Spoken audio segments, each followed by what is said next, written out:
नमस्कार, मैं हूं मोनिका जायसवाल और आप देख रहे हैं इंडिया न्यूज। भोपाल से बड़ी खबर का रुख करेंगे, जहां पर सीएम शिवराज सिंह चौहान ने राज्यपाल से मुलाकात की। ये बड़ी और अहम जानकारी। सीएम ने राज्यपाल से राजभवन में मुलाकात की है और साथ ही सीएम ने राज्यपाल को डिनर के लिए आमंत्रित भी किया है। रात 8 बजे सीएम हाउस पर डिनर होगा। इस डिनर में कई मंत्री भी शामिल हो सकते हैं। तो बड़ी और अहम जानकारी, आज सीएम शिवराज सिंह चौहान ने राज्यपाल से राजभवन में जाकर मुलाकात की। ये मुलाकात औपचारिक रही। इस दौरान सीएम शिवराज सिंह चौहान ने कहा कि डिनर का कार्यक्रम रात को सीएम के घर पर ही होगा। इस डिनर कार्यक्रम में कई चुनिंदा मंत्री भी शामिल हो सकते हैं।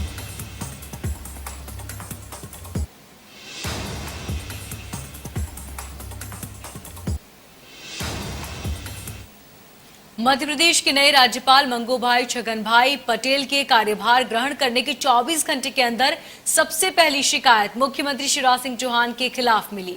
शिकायत मिलने वाले पूर्व मुख्यमंत्री कमलनाथ हैं और बड़ी बात यह है कि अपने विधायकों के पाला बदलने की वजह से सरकार गंवाने वाले कमलनाथ को लगता है कि मध्य प्रदेश में आदिवासी और दलित सुरक्षित नहीं हैं, उन पर बहुत अत्याचार हो रहे हैं और राज्यपाल उन्हें बचा सकते हैं। इसके बाद राज्यपाल ने उच्च शिक्षा विभाग को आरक्षण रोस्टर तैयार कर भर्ती के निर्देश दिए और कहा कि आरक्षण रोस्टर पर काम सर्वोच्च प्राथमिकता पर रखा जाए। वहीं राज्यपाल ने यह भी स्पष्ट किया कि छात्रों के भविष्य के साथ खिलवाड़ तो बिल्कुल बर्दाश्त नहीं करेंगे। वहीं कुछ भी देर पहले मुख्यमंत्री शिवराज सिंह चौहान ने राज्यपाल से राजभवन में मुलाकात की और राज्यपाल को आज रात डिनर पर बुलाया। तो इसी खबर पर चर्चा करेंगे। हमारे साथ भोपाल से हमारे रेजिडेंट एडिटर प्रभु पटेरिया मौजूद हैं।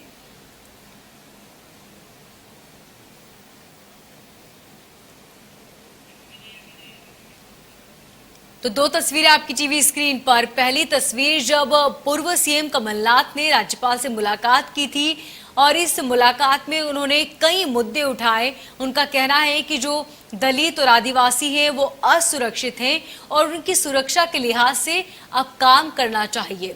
और उसी के बाद ये आज की तस्वीर, दूसरी तस्वीर जिसमें आज सीएम शिवराज सिंह चौहान ने राज्यपाल से मुलाकात की। ये मुलाकात औपचारिक बताई गई, जिसमें उन्होंने 8 बजे रात को राज्यपाल को डिनर के लिए आमंत्रित किया है और कहा जा रहा है कि इस मुलाकात में कई चुनिंदा मंत्री भी शामिल हो सकते हैं।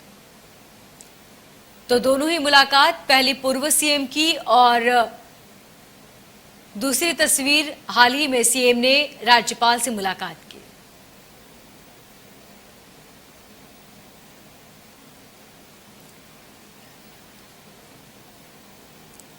तो मुलाकात को कई मायनों में देखा जा रहा है। आपको बता दें कि कल पूर्व सीएम ने मुलाकात की थी, जिसमें उन्होंने कहा था कि जो दलित हैं, आदिवासी हैं, पिछड़ा वर्ग हैं, उनके साथ अत्याचार किए जा रहे हैं और आप इसे प्रमुखता से लें और इन चीजों को समझें।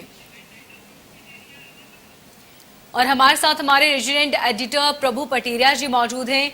प्रभु पटेरिया जी, सबसे पहले मैं आपसे जानना चाहूंगी कि जो पूर्व सीएम कमलनाथ ने मुलाकात की थी और उन्होंने कहा था कि जो हाल ही के जो हालात हैं उसको लेकर दलित और आदिवासियों के खिलाफ अत्याचार हो रहा है, जिसको लेकर उन्हें प्रमुखता से इस चीज को उठाना चाहिए। और आज सीएम ने राज्यपाल से मुलाकात की।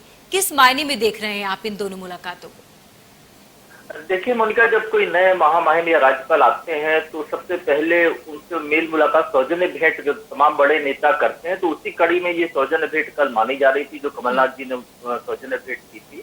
और सौजन्य भेंट के दौरान कमलनाथ जी ने कुछ मुद्दे उठा दिए और उन मुद्दों को लेकर उनने फिर राजभवन से बाहर आए, उन्हें मीडिया को जानकारी दी उनके द्वारा कि उनने ये मुद्दे उठाए हैं। सबसे बड़ी बात यह है कि आमतौर पर जब कोई नया व्यक्ति आता है, पहला ही दिन है राज्यपाल का मध्य प्रदेश में, तो उनको शिकायतें देना, डोजियर देना, ये थोड़ा सा परंपरा से हटकर रहा है। इसको भारतीय जनता पार्टी ने इस पर आपत्ति भी दर्ज कराई कि इस तरीके का व्यवहार नहीं होना चाहिए। लेकिन चूंकि कमलनाथ जी बड़े राजनेता है, उनने एक अपना जब मुलाकात करने गए तो उनने कुछ बातें रख दी हैं और वो बातें काफी महत्वपूर्ण मानी जा सकती है, क्योंकि मध्य प्रदेश में जहाँ चुनाव होने हैं, 3 विधानसभा क्षेत्रों के जो उपचुनाव है, एक लोकसभा क्षेत्र का उपचुनाव, तो कहीं ना कहीं राजनीतिक मामले से जुड़ते हैं, राजनीतिक हित साधने की कोशिश कमलनाथ ने की है। और वही तो उनने एक जो मुद्दा उठाया, जो निमावर की एक घटना भी हाल ही में हुई कि एक आदिवासी परिवार के 5 महिलाओं की हत्या करके जमीन में गाड़ दिया गया था। उस मुद्दे को उन्होंने रेखांकित किया। उन्होंने कहा कि प्रदेश में दलित वर्ग, आदिवासी वर्ग, ओबीसी वर्ग, इस पर अत्याचार काफी हो रहे हैं। और एक बड़ी बात है जो कमलनाथ ने कही है कि इनको सरकार का इन पर अत्याचार को रोक नहीं लगा पा रही है।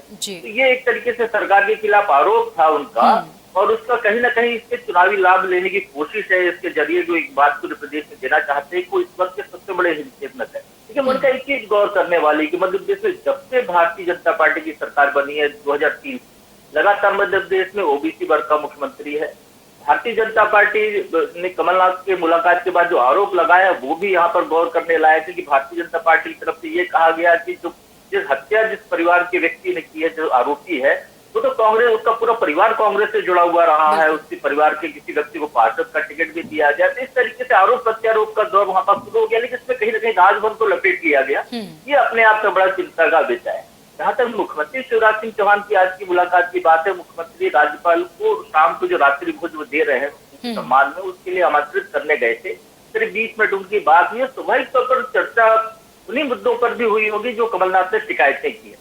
तो अनौपचारिक तौर पर इस बारे में बातचीत जरूर हुई होगी। औपचारिक में मुख्यमंत्री ने यही कहा कि वो जो है राज्यपाल को डिनर के लिए आमंत्रित करने गए। जी पटेरिया जी, तो क्या ये मान लिया जाए कि पूर्व सीएम कमलनाथ अब तक वो अपनी हार को भूल नहीं पाए हैं? कहीं ना कहीं उन्हें ये लगता है कि जो उन्हें हार मिली उसके जिम्मेदार शिवराज सिंह चौहान है।